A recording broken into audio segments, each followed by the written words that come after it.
Couple headlines this week, Tracy, I just want to hit on. One of them was Fannie Mae, who holds all the conventional loans out there. They're going to change some of their credit standards that are going to benefit renters. And so what they're going to do is before they have this thing called desktop underwriting. DU is what the abbreviation is where you put in credit worthiness and income and the credit score of a potential person applying for a mortgage. And one of the things they've look at is payment history on any lines of credit and stuff like that. But in the past, they would not, or currently too, it's going to change next month, they did not look at your rental history, which was unfortunate, right? So now consistent rent payments will be considered. So if you've been a great renter, that's going to help you. Yeah, it's going to get you in a better line to be a buyer. And that's for the Fannie Mae mortgages.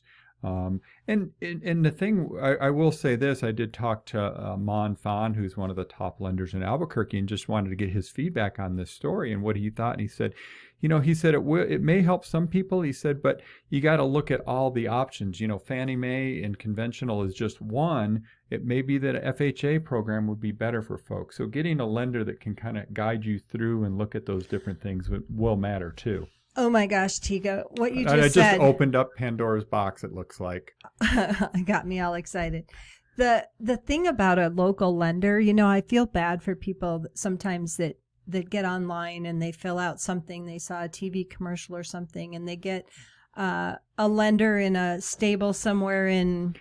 I assure you, if somebody does that and gets online and fills out like one of those things, you'll be bombarded. You're going to be bombarded. But they get online and they use an online lender that says they've got these great rates, and what they're missing out on is the local person who can say, is that really the best loan program for you? Have you considered? Do you know that if we took blah, blah, blah, and tell me more about your life and how you have income and what you do, and they can get you the best loan program. And the local lenders' rates are as competitive as all those people spending a lot of money to get you to click on them. Let me just say this, and I think they can be as competitive.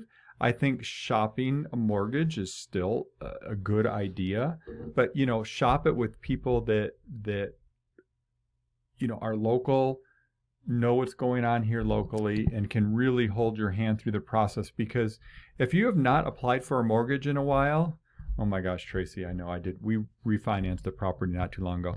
It is a process to get a mortgage, and so having somebody that really helping you through the process is important. And if you're doing that all online, you'll lose your mind. But shopping a mortgage, Eddie, isn't calling a lender and saying, "So sorry, what you?" Hey, man, isn't calling. Crazy. Yeah. Sorry about that. Shopping a mortgage isn't call a lender and say, "What's your rate?" Because they can't just quote you a rate like that. If they do, don't work with them, right? Yeah. They need to know a lot of things. They need to know your steady income, your credit score.